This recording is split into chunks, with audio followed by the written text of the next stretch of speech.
What is up, YouTube? This is AVAULT here, back in today with you guys another new Speed Duel Match Duel video. And today we are playing this really interesting and annoying deck. Some of you guys might have seen it a while ago already. We're kind of bringing it back, I guess, for the very first time on this channel. I've played it or showcased to you guys that on this channel. We're playing the Swordswoman Burn or Swordswoman Stall or Swordswoman Annoying deck. Basically a deck that focuses a lot on Swordswoman and really annoying cards.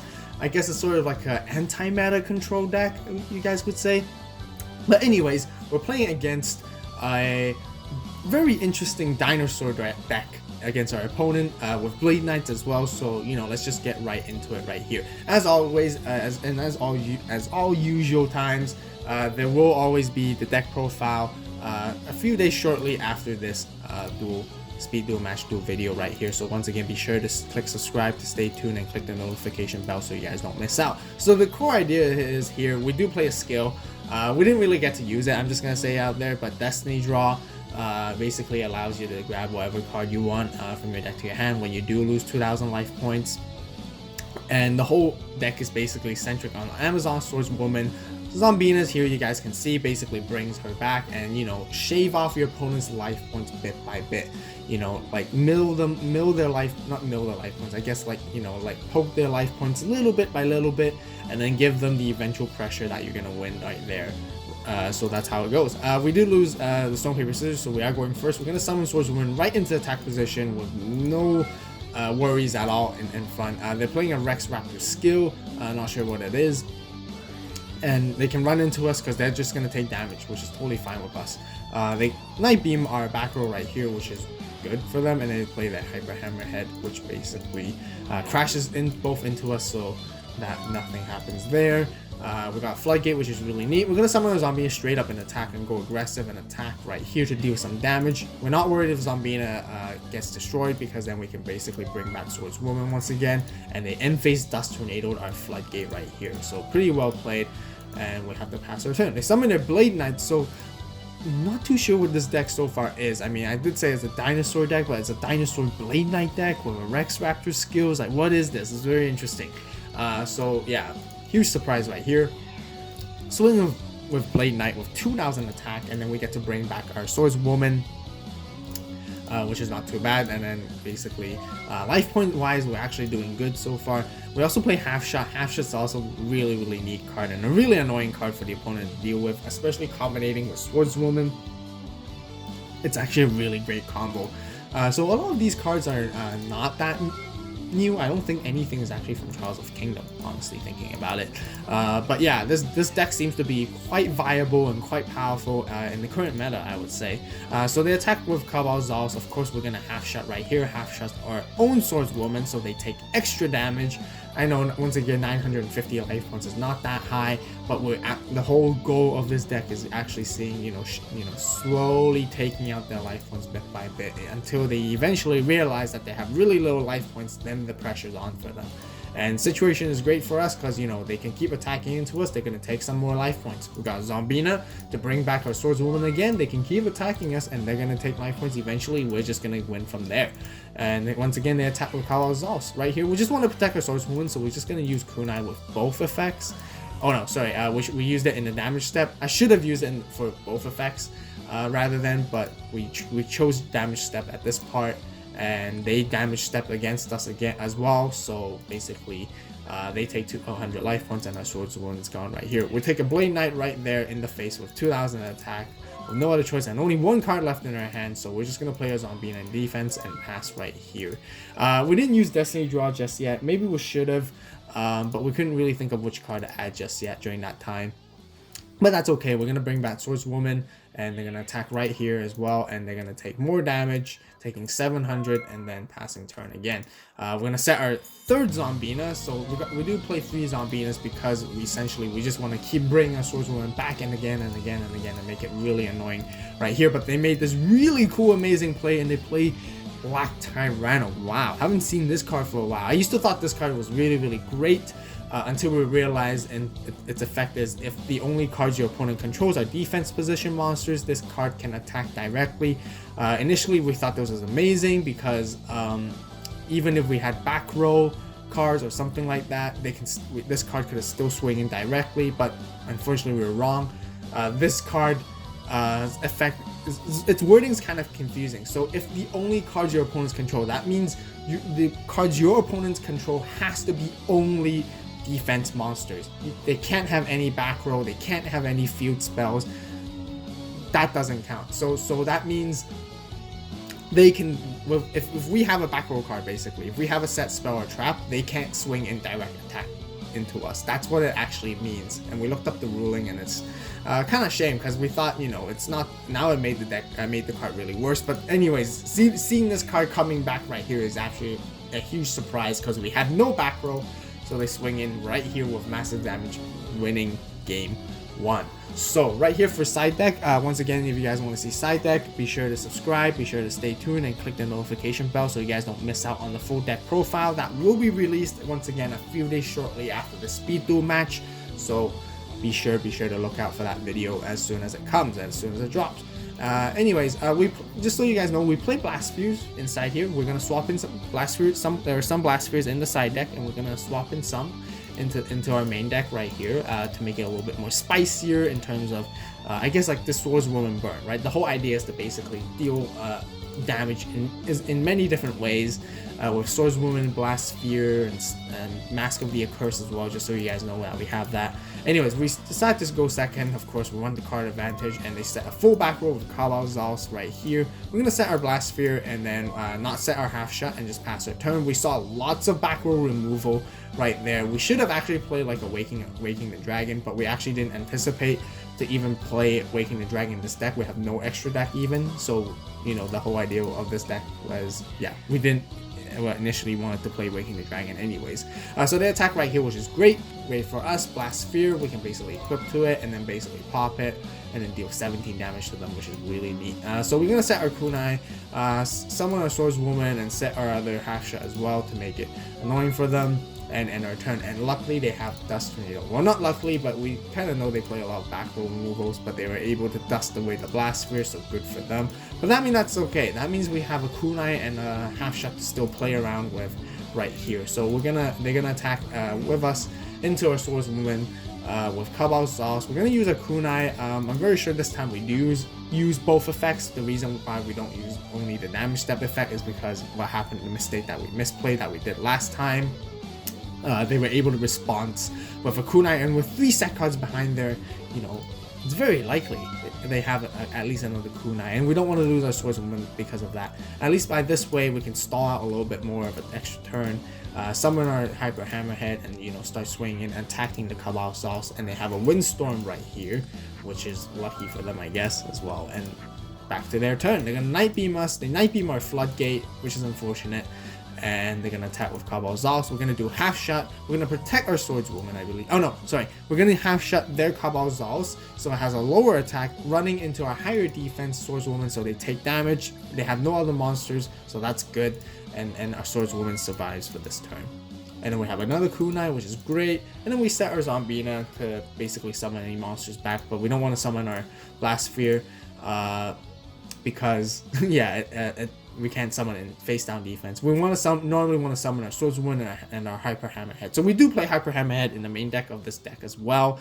Just so you guys know, it's also a really cool staple to have that works very well in many decks because it's just really annoying for the opponent to deal with. So right here they kunai with Chain, probably in the damage step against us. And they take some life points and we lose our Swordswoman, but that's okay because we have Zombina, so nothing to worry about. They attack our Hyper Hammer with Cabal Zals. Right here, we're going to play kunai once again with both effects, putting it into defense, and they're going to pass their turn right here. Due into half shot, which is really great. And then we're going to just go try to destroy the Cabal Zals right there. And they play a Sphere. Okay. Not too bad. So yeah, it's pretty interesting. And we haven't seen their skill yet still. So maybe it's a Dino Destruction or maybe the Evolution Pill. I honestly don't know, but I guess we'll find out if they do use it. And then they're gonna attack in with Cabal Zals once again. We're gonna half shot our Hyper Hammerhead so that the Cabal Zals bounces and they lose their kunai as well. and then they chose to attack our Hyper Hammerhead, bouncing our Hyper Hammerhead, and then we lose our Kunai, and then we bounce their Hyper Hammerhead. But now they're with an empty field, so we can go really aggressive. Drew another Hyper Hammerhead. We're just gonna flip up our Zombina and just go straight up and do some more damage onto them and swing in right here bit by bit. They do have to kunai us. They don't want to take those damages, so I guess they're putting it into defense right here. They summon into Blade Knight, so Blade Knight's kind of interesting to play in this deck. I really think they're playing what's it called, Double Evolution Pill right here, because they're playing a mixture of dinosaur and like other monsters, and Blade Knight's still a decent card to have, I guess, I suppose, because it is 2000 attack when you only have one or less card in your hand, which makes it quite powerful. But yeah, I really think they're trying to play Double Evolution Pill, because then it makes sense, because they want to kunai us, because right there they could have chose not to, and the kunai was much better to be saved off, but I believe they're trying to save their life points so they can actually pay for the Double Evolution Pill when they need to. So that's why I realized. And right there we're gonna go into battle phase, go aggressive. They floodgate our Hyper Hammerhead right here, and then we're gonna attack. We know there's no sphere, that's totally fine. We can crash our Hyper Hammerhead, bouncing their Blade Knight, and then we're gonna attack Zombina to deal more damage. Now they can't do Double Evolution Pill anymore, which is really great. That's our main goal. That's the reason why we did this. Otherwise we would play more defensively, and maybe even, oh no, we could have actually won the game, I feel like, over here, because we could have oh no, we couldn't. I was thinking we could have swung in with Zombina, crashed ourselves, and then summon Swordswoman, and then attack Swordswoman into Blade Blade Knight, but then they would still have at least like 100 or 50 life points left or something like that, but that's totally fine. The whole point is basically just to stop them from using their Double Evolution Pill at all times. Although they haven't met the requirements yet, but at least when they have no life points to pay, then they can't do it. They summon the Cabalzals, huge pressure on them, because they just don't want to attack into our Zombina, because they know we can just bring back Swordswoman. And then we set our Blast Sphere right here. We're just going to attack into the Cabal Sauce. We'll take that damage to bring out our Swordswoman, and then we'll crash into it as well. The reason why we did this was just really, once again, want to shave off as many life points as we can from them. Really pressuring them, and they only have 50 left right there. And then we want them to attack into a Blast Sphere or Hyper Hammerhead, so that we can actually, make it really annoying for them. So they're afraid. They know we play Blast Spheres, so they're gonna put themselves in the defense position right here. We're just gonna summon a Zombina once again. They're gonna floodgate us, so that means our Zombina and our Hyper Hammerhead are both floodgated. Very dangerous, because once again we see this, they play Black Tyranno right here, and yet we have a full field of defense monsters. We can see why they play a lot of those switching to defense type of cards, so that they can make it easy for Black Tyranno. I can understand why they play a lot of back row, because they want to get rid of all that black back row, so Black Tyranno gets an easy swing in right here for 2,600 damage. Yikes. So we actually drew into a Blast Held by Attribute. This was actually a card that we sided in, other than Blast Sphere as well. I forgot to mention, so I apologize for that. But wow, what a card to top deck right here. So we're just gonna set that, and we could flip our Blast Sphere into attack position, making them attack into it, but no, we're just gonna kill ourselves. So we're gonna set, and hopefully they don't have a Night Beam right here, because they did play Night Beam before, and they attack into our Blast Sphere with Blade Knight, and oof, not good for them. So they attack into our Hyper Hammerhead, but we're not gonna play around too much. We're just gonna flip up our Blast Held by Tribute and just game right here, dealing 1,000 damage to them. Wow, what a game! It was very tight. This duel was very fun, honestly. It was very intense. It was very, a lot of things were unexpected. We surprised each other a lot in this one. I really liked it. So once again, side deck, yes, I kept the Blast Spheres in mostly, and the Blast Held by Attribute, so I guess the triple blasts, if we could call it. 2 Blast Spheres and 1 Blast Held by Attribute. We're going to keep that in there and keep playing and see how it goes. So into game 3, 1-1. We're gonna be more careful this time, not playing defense. We do have Mask of the Curse in the main deck, which we never drew into in our first 2 games, but a definitely good card to have. We could also use Destiny Draw right there. Oh, and mentioning now, thinking about it, we forgot to use our skill. We could have used Destiny Draw to grab our Blast Hellfire Tribute, but so luckily, since we didn't do that, we still managed to top deck so that the opponent didn't know we had a Blast Hellfire Tribute right there. So absolutely insane. Honestly, we didn't even end up using our skills in this duel. We just got very into beating each other bit by bit and playing the field game, and completely just, you know, there was no opportunity to use our skill, honestly. But Destiny Draw is still the best skill I can think of that for this deck. Blast Sphere here, which is really good. They attacked into our Blast Sphere, summoned our Swordswoman, and we just pass. Once again, they were able to Dust Tornado it, so sure, good for them. And they're going to start attacking into our Swordswoman, but we'll deal 200 damage to them for sure right here. Back to our turn. We got our Blast Hellfire Tribute early this time. We're going to keep her in our hand until we see the Black Tyranno, since there's no point setting it, otherwise it's just going to get destroyed by their Dust Tornado or Night Beam, whatever they play, because that will be a huge problem. So we're just going to set our Zombina and pass our turn. Summon the Blade Knight, they attack into our Zombina. This is fine, we'll just bring back Swordswoman and we pressure them into making them if they want to attack with Blade Knight or not right here. And they do take that 400 damage right there. So once again, passing. And then we have a Blast Spear once again. We're going to Mask of a Curse the Cabal Zolfs to stop it from attacking, and then we're going to set our Blast Sphere and set our Blast Hellfire Tribute as well, just to make a little bit more mind game-ish for them to think of what could be happening. They have a really good board advantage at this point, but we're going to show you guys how this deck can actually turn it around with lesser cards. So right here, we're going to immediately Blast Sphere and with the Hyper Hammerhead onto the Hyper Hammerhead, which is really neat. They attack with Blade Knight. We'll take that damage. We can use Destiny Draw at this point. Is there a reason to? No, not really. So we're just gonna, you know, keep drawing our normal cards. So we got Half Shot, which is not bad.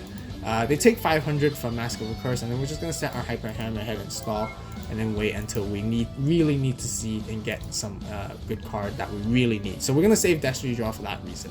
That's the purpose, and that's the reason why we don't really use it when we can. But now Blast Spheres pop them and they take a lot of damage, which is great. They attack into our Hyper Hammerhead. We're going to bounce their Blade Knight. We're just going to slowly burn them off with Mask of the Curse at this point. And if they don't do something about it, it's too bad for them. So we're just going to stall them out like this. Set our Half Shots, set our Hyper Hammerheads, buy as much time as we can, and we're going to win from there. Basically, the win condition is like that. Mask of Curse is absolutely annoying. If they don't play any tribute monsters, they can't get rid of it. They attack into Hyper Hammerhead once again. We're going to Half Shut our Hyper Hammerhead so it stays on the field, which is also annoying for them. Bounces their Blade Knight. Their Cabal Zolfs can't attack, so once again they have to pass their turn.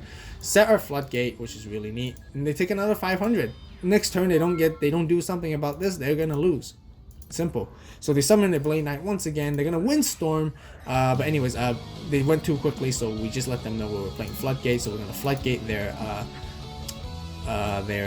Blade Knight right there, and then put our Hyper Hammer and attack anyways, and then pass their turn, and then we draw, and then we just let them burn off. They Dust Tornado right here at the right time. Wow, what a surprise. So they do manage to stop the Mask of a Curse, and they manage to still stay in the game, and they're allowed to set one more card as well with Dust Tornado. And we're gonna set our Half Shut, and then we're gonna attack into their Blade Knight, and they want to Windstorm. Not sure why they want to protect it, but okay. Oh, they tried to flip it up this turn, but they forgot it was floodgated, so it can't be flipped back up. So they summon their other Blade Knight right here, and it's gonna be intense because they're gonna attack into us with 300 life points left, and guess what? We're gonna Half Shut. Well, we're not gonna Half Shut ourselves this time. We're gonna Half Shut them. So that's the really cool thing about Half Shut being working really well in this deck, and a very good demonstration of how great it really is, because we can Half Shut our own Swordswoman, make them take more damage. We can Half Shut their monster and attack into us, and they take more damage right here. So Blade Knight is only at 1600 since they have 2 cards in their hand, making Blade Knight 800 attack as it attacks into our Hyper Hammerhead into the damage step, and they take 400 life points right here, which scores us the game, which is really neat. And they show us what they have. They got Floodgate, and we also have I forgot what this card was. I think Blast Hellfire Tribute, just in case they were going to play Black Tyranno by any means or by any chance. So that's it for this match duel of the Swordswoman Burn, annoying, I don't know, control, anti-meta deck right here. And that rounds off this speed duel match duel right here. So if you guys enjoyed it, be sure to hit that like button. Once again, be sure to subscribe to support the AVAULT channel. Comment down below what you guys think about this duel. It was very intense, it was very fun. Unfortunately, neither of us would end up using our skill. I guess like often either we forgot or they could or they couldn't, because they don't have the resources to use their skill. They did tell me it was double evolution pill in the end, so it is a pill deck, and like we guessed from the second game, there was reasons why we were able to find reasons why and evidence to support that this was double evolution pill from our guesses of how they played. And yeah, we never need to use Destiny Draw in the end, which is really great, which turned out even better for us, honestly. But Destiny Draw is a really good card to have because we can just add anything from our deck to our hand at any given time. But however, we just have to show them search for your deck for any card, reveal it to your opponent, and have it instead. You know, so really great on that game, other game that we didn't use Destiny Draw for, Black Tower by Tribute, because then they would have known. And really lucky top deck right there as well, I have to say. And yeah, it worked out very well overall. And yeah, so once again, comment down below what you guys think, and deck profile will be released a few days shortly. So once again, be sure to subscribe and click the notification bell so you guys don't miss out on that deck profile at any time. So yeah, once again, thank you guys so much for watching. You guys have a great day, great night, wherever you are. And this is AVAULT signing out.